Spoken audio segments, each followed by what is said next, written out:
ಮೂಷಿಕವಾಹನ ಮೋದಹಸ್ತ ಸಾಂಬರಕರ್ಣ ವಿಲಂಬಿತ ಸೂದ್ರ ವಾಮನ ರೂಪ ಮಹೇಶ್ವರಬುದ್ರ ವಿಘ್ನ ವಿನಾಯಕ ಪಾದ ನಮಸ್ತೆ. ஜெய் கணேச பாகிமாம். ஸ்ரீகணேஷ ரக்ஷமாம். அன்பான ஸ்ரீ பகவதி யூடியூப் சேனல் நேயர்களுக்கு ஹரிஹர சர்மாவின் பணிவான நமஸ்காரங்கள். நாம் ஒவ்வொரு மாதமும் பலன் பார்க்குறோம். இதை தவிர ஒவ்வொரு பயிற்சிகளும் மிகப்பெரிய பயிற்சிகள் அப்படின்ற பொறுத்தளவுக்கு சனி பகவான் பயிற்சி, ராகு கேது பயிற்சி, குரு பயிற்சி, இதை மாதிரி பயிற்சிகள்லாம் பார்க்குறோம். இப்போ எப்பொழுதுமே பொறுத்தளவுக்கு குரு பயிற்சி அப்படின்னாக்க சற்றேறக்குறைய ஒரு வருஷம், ராகு கேது பயிற்சி அப்படின்னாக்க சற்றேறக்குறைய 1.5 வருஷம், இதுக்கு அடுத்தது சனி பயிற்சி அப்படின்றது சற்றேறக்குறைய எப்போதுமே 2.5 வருஷம் வரும். ஆனால் இந்த ட்ரிப்பு பார்த்தீங்க அப்படின்னு சொன்னாக்க சனி பயிற்சியை பொறுத்தளவுக்கு சற்றேறக்குறைய 3 வருஷம் வருது. சரி, எதுக்குனால இந்த மாதிரி 3 வருஷம் வருது அப்படின்னு பார்த்தோம்னாக்க சனி பகவானை பொறுத்தளவுக்கு ரிட்ராகேஷன், அதாவது வக்ர நிலை அடைகிறது. வக்ரம்னாக்க பலம் இழந்து காணப்படுதல். இருக்கிறதுலேயே சனியை போல் கொடுப்பவரும் இல்லை, சனியை போல் கெடுப்பவரும் இல்லை. அப்போ சனி கொடுப்பதை யாராலும் தடுக்கவும் முடியாது, சனி கெடுப்பதை யாராலும் தடுக்கவும் முடியாது. நம்ம ஒரு சின்ன உதாரணம் பார்ப்போமே. இருக்கிறதுலையே பரம பவித்திரமானவர் நல சக்கரவர்த்தி. அந்த நல சக்கரவர்த்தியையே ஒரு 7.5 வினாழிக ஜலத்தில் முக்கி பலன் கண்டவர். அவரை போல கொடுப்பவரும் கிடையாது, அவரை போல கெடுப்பவரும் கிடையாது. அதே போல் பார்த்தோம்னாக்க நவ கிரகங்கள் 9 கிரகங்களில் எந்த கிரகத்துக்கும் ஈஸ்வர பட்டம் கொடுக்கல.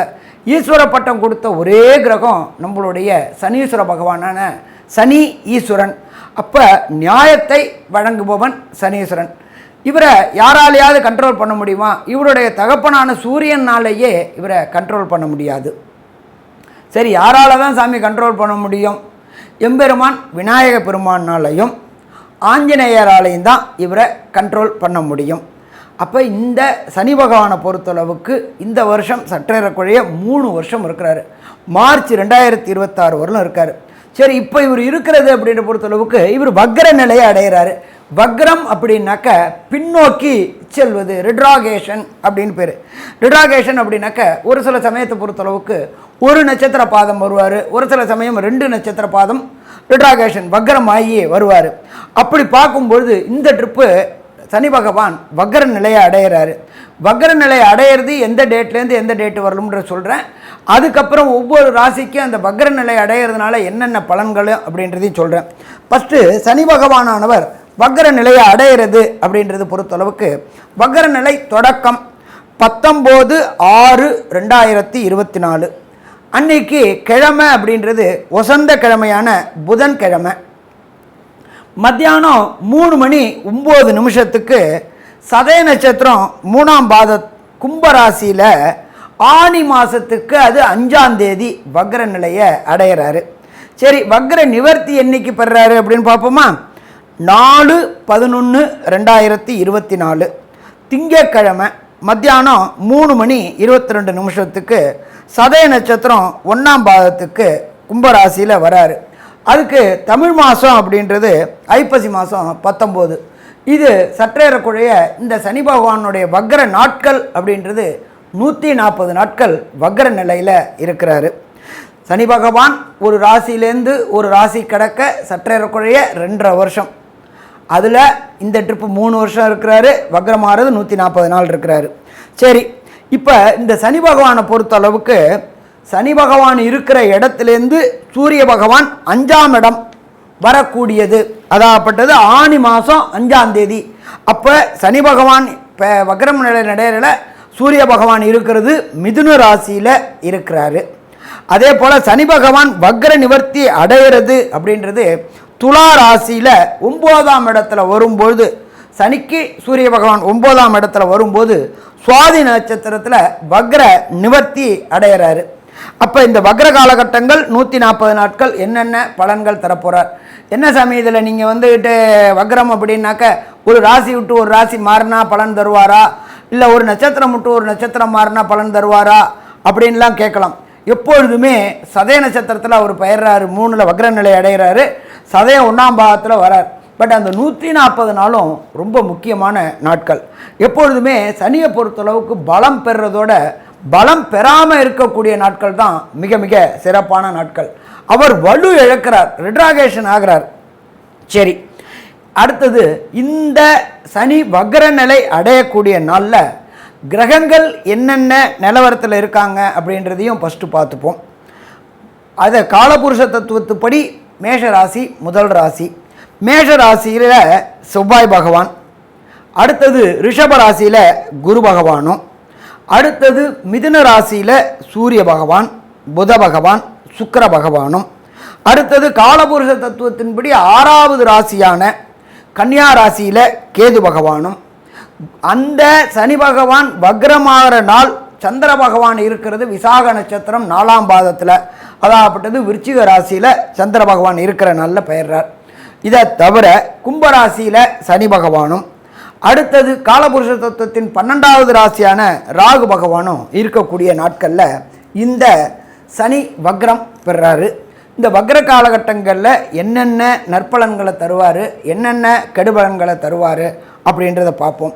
அதே போல் சனி பகவானை பொறுத்தளவுக்கு எல்லாருமே ஜோதிட சாஸ்திரத்தை சொல்லுவாங்க, சனி பார்த்த இடம் பாழ் அப்படின்னு சொல்லுவாங்க, சனி நின்ற இடமும் பாழ் அப்படிம்பாங்க.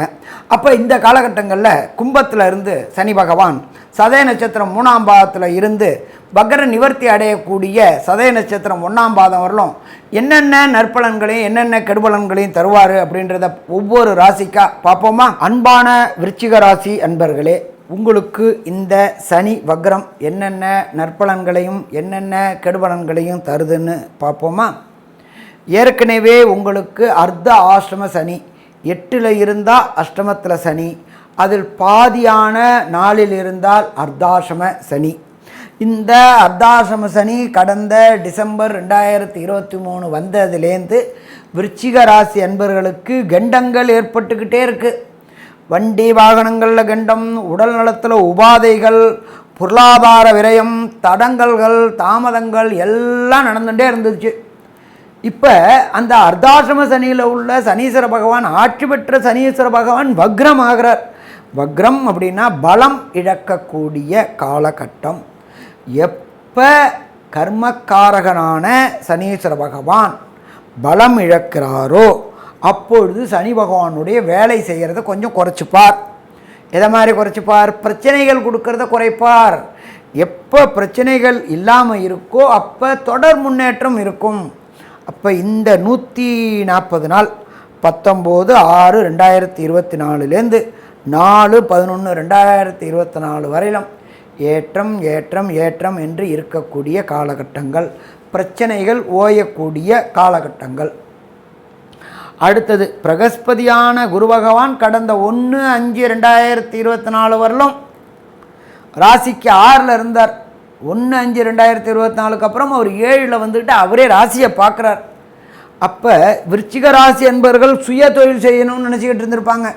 ரொம்ப நாளாக அடிமை வேலையே பார்த்துட்டு இருந்தாங்க. அடுத்தவங்களுக்காக சேவை செஞ்சுட்டு இருந்து அடுத்தவங்களுக்கு லாபங்களை பண்ணி கொடுத்துக்கிட்டு இருந்தாங்க. உங்களால் இருக்கிறவங்க எல்லாம் முன்னேறினாங்க, நீங்கள் முன்னேறலை.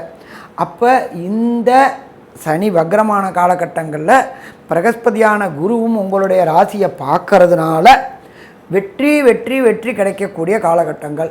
தொழிலில் இந்த 140 நாளில் இறங்கினோம்னா வெற்றி கிடைக்கக்கூடிய காலகட்டங்கள். தொழிலில் பொறுத்தளவுக்கு ஏற்றம் ஏற்றம் ஏற்றம் ஏற்றம் இருக்கக்கூடிய காலகட்டங்கள். அதே போல் இந்த அர்த்த ஆஷ்டம சனியினால் விருச்சிக ராசிக்காரங்களுக்கு உடல்நல தொந்தரவுகள் இருந்துகிட்டே இருந்துச்சு. அப்போ குரு பகவானுடைய பார்வையும் சனி பகவானுடைய வக்ரமடைந்த தன்மையினாலும் உடல் நலத்தில் இருந்த உபாதைகள் கிராஜுவலாக கன்சிஸ்டண்ட்டாக குறைஞ்சி உடல் நலத்தில் முன்னேற்றம் ஏற்படக்கூடிய வாய்ப்புகள் உண்டு. அதே போல் வக்ரமான சனி பகவானுடைய 3ஆம் பார்வையாக உங்களுடைய ராசியோடைய இன்னொரு வீடான மேஷத்தை பார்க்குறார். நம்ம 6 அப்படின்றது ரண ரோக சத்ருஸ்தானம் அப்படிம்போம். அப்போ உடல் நலத்தில் இருந்த தொந்தரவுகள் அத்தனையும் விலகக்கூடியது. அதே போல் வேலைக்கு போயிட்டு இருந்துகிட்ருக்காங்க, வேலையில் கான்ட்ராக்ட் வேலையில் இருந்துகிட்டு இருப்பாங்க, வேலையில் ஒரு உத்தரவாதம் இல்லாத காலகட்டங்களாக இருக்கும். நம்மளை வேலைக்கு வச்சுப்பாங்களா வச்சுக்க மாட்டாங்களா, பதவி உயர்வு கொடுப்பாங்களா கொடுக்க மாட்டாங்களா, கன்ஃபார்ம் பண்ணுவாங்களா கன்ஃபார்ம் பண்ண மாட்டாங்களா, இப்படியே நம்ம காலம் ஃபுல்லாக ஓடிடுமா அப்படின்னு நினச்சிட்டு இருந்த விருச்சிக ராசி அன்பர்களுக்கு இந்த காலகட்டங்களில் சனி பகவான் வக்ரமாகக்கூடிய காலகட்டங்களில் குரு பகவானுடைய பார்வை பெற்று உத்தியோகத்தில் ஒரு நிரந்தரத்தன்மை, எப்படி கான்ட்ராக்டில் இருந்தவங்களுக்கு கன்ஃபார்ம் ஆகிறதுக்கூடிய வாய்ப்புகள் உண்டு, கன்ஃபார்ம் ஆனவங்களுக்கு பதவி உயர்வு கிடைக்கக்கூடிய வாய்ப்புகள் உண்டு, பணவரவு ஏற்படக்கூடிய வாய்ப்புகளும் இந்த காலகட்டங்களில் உண்டு. அதே போல் சனீஸ்வர பகவானானவர் உங்களுடைய 10ஆம் இடமான சிம்மத்தை பார்க்கிறார். 10 அப்படின்றது ஜீவனஸ்தானம் அல்லது கர்மஸ்தானம். செய்கின்ற தொழிலில் இத்தனை நாளாக பிரச்சனை பிரச்சனை பிரச்சனை பிரச்சனை, எதை தொட்டாலும் பிரச்சனை, என்னத்தை தொட்டாலும் பிரச்சனை அப்படின்னு இருந்துச்சு. இப்போ சனீஸ்வர பகவான் வலுவிழக்கிறதுனால அந்த பிரச்சனைகள் ஓயக்கூடிய வாய்ப்புகள் உண்டு. மொத்தத்தில் பார்த்தோம் அப்படின்னா விருச்சிக ராசி அன்பர்களுக்கு இந்த காலகட்டங்கள் அப்படின்றது மிக இனிமையான காலகட்டங்கள் அப்படின்னு சொல்லலாமாக. கண்டிப்பாக பிரச்சனைகள் விலகக்கூடிய காலகட்டங்கள்னு சொல்லலாம். ஒரு சில விருச்சிக ராசி அன்பர்களுக்கு தசாநாதன், புத்திநாதன், அந்தரநாதன், சூட்சமநாதன் சரியில்லை என்றால் செய்ய வேண்டிய பரிகாரங்களை சொல்கிறேன், கேட்டுக்குங்க. ஃபஸ்ட்டு திண்டுக்கல் பக்கத்தில் உள்ள கோட்டை மாரியம்மன், திண்டுக்கல்லில் கோட்டை மாரியம்மன் ரொம்ப ரொம்ப புகழ்வாய்ந்த மாரியம்மன். அந்த திண்டுக்கல்லில் கோட்டை மாரியம்மன் கோயிலுக்கு ஒரு சனிக்கிழமை அன்னைக்கு போயிட்டு அந்த மாரியம்மனுக்கு அபிஷேகம் செய்து அந்த அபிஷேக திரவியத்தை வாங்கி குடிச்சிட்டு வந்தீங்கன்னா வந்த பிரச்சனையும் வர பிரச்சனையும் விலகுமா? விலகும். சாமி எனக்கு அவ்வளோ தூரம் போகிறதுக்கு வாய்ப்பு இல்லையே சாமி, வேறு ஏதாவது பக்கத்தில் ஏதாவது இருந்தால் சொல்லுங்களேன் அப்படின்னு சொன்னாக்க, நீங்கள் இருக்கிற இடத்துக்கு பக்கத்தில் உள்ள பழம்பெருமை வாய்ந்த ஈஸ்வரன் கோயிலில் உள்ள நவகிரகத்தில் உள்ள சனீஸ்வர பகவானுக்கு தொடர்ந்து சனிக்கிழமை தோறும் ஒரு அர்ச்சனை மற்றும் 3 எல் தீபம் போட்டு வழிபட்டுட்டு வந்தீங்கன்னாக்க வந்த பிரச்சனையும் வர பிரச்சனையும் சூரியனை கண்ட பனி போல் விலகுமா? விலகும். சரி சாமி எனக்கு அதுக்கும் போக முடியாதே, ஒவ்வொரு சனிக்கிழமையும் எனக்கு போக முடியாது அப்படின்றவங்களுக்கு ஒரு காயத்ரி மந்திரம் சொல்கிறேன். அந்த காயத்ரி மந்திரத்தை சொல்லிட்டு வந்தீங்கன்னாக்க வந்த பிரச்சனையும் வர பிரச்சனையும் விலகுமா? கண்டிப்பாக விலகும். ஓம் காகத்வஜாய வித்மகி கட்க ஹஸ்தாய தீமகி தன்னோ மந்த பிரஜோதயாத். இந்த காயத்ரி மந்திரத்தை இந்த 140 நாளும் பிரம்ம முகூர்த்த நேரம் அப்படின்றது காலையில் 4லேருந்து 6க்குள்ளார வர்றது பிரம்ம முகூர்த்த நேரம். இந்த 4லேருந்து 6க்குள்ளார குறைஞ்சது 21 முறை, அதிகபட்சம் 108 முறை இந்த காயத்ரி மந்திரத்தை சொல்லிட்டு வந்தீங்கன்னாக்க பிரச்சனைகள் விலகக்கூடிய வாய்ப்புகள் உண்டாகுமா? விலகக்கூடிய வாய்ப்புகள் உண்டாகும். மொத்தத்தில் பார்த்தோம் அப்படின்னா விருச்சிக ராசிக்காரங்களுக்கு இந்த எளிய பரிகாரங்களை செய்து வந்தால் கண்டிப்பாக வெற்றி வெற்றி வெற்றி கிடைக்கக்கூடிய வாய்ப்புகள் உண்டாகுமா? கண்டிப்பாக உண்டாகும். ஸ்ரீ பகவதி யூடியூப் சேனல் பார்த்த அன்பர்களுக்கு நன்றி. இதே போன்று ஆன்மீக தொடர்புடைய ஜோதிட தொடர்புடைய தகவல்களை தொடர்ந்து நீங்கள் பெற ஸ்ரீ பகவதி யூடியூப் சேனலை சப்ஸ்கிரைப் செய்யுங்கள் மற்றும் அருகில் உள்ள பெல் ஐக்கானை அதை அழுத்தினீர்கள் என்றால் தொடர்ந்து என்னுடைய சேனலை பார்க்க முடியும். நன்றி, நமஸ்காரம்.